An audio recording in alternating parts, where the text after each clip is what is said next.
اور وراثت کے جھگڑے میں میرے اسی سابق شوہر کو ثالث بنایا۔ اس نے مجھے کئی سالوں بعد دیکھا تھا۔ مرد اپنی پہلی محبت نہیں بھولتا ہے، چنانچہ مجھ سے یوں مل کر اس کی پہلی محبت نے انگڑائی لی۔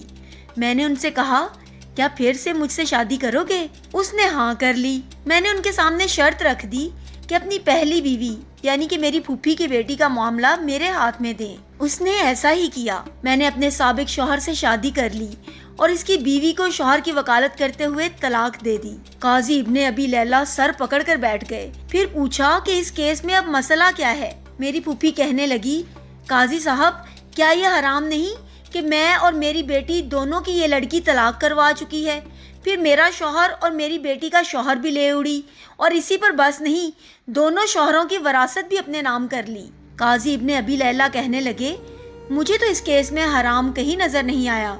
طلاق بھی جائز ہے، وکالت بھی جائز ہے۔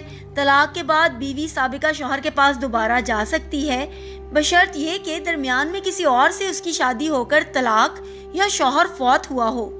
تمہاری کہانی میں بھی ایسا ہی ہوا ہے۔ اس کے بعد قاضی نے خلیفہ منصور کو یہ واقعہ سنایا۔ خلیفہ ہنس ہنس کر لوٹ پوٹ ہو گئے اور کہا کہ جو کوئی اپنے بھائی کے لیے گڑھا کھودے گا خود اس گڑھے میں گرے گا۔ یہ بڑھیا تو گڑھے کی بجائے گہرے سمندر میں گر گئی۔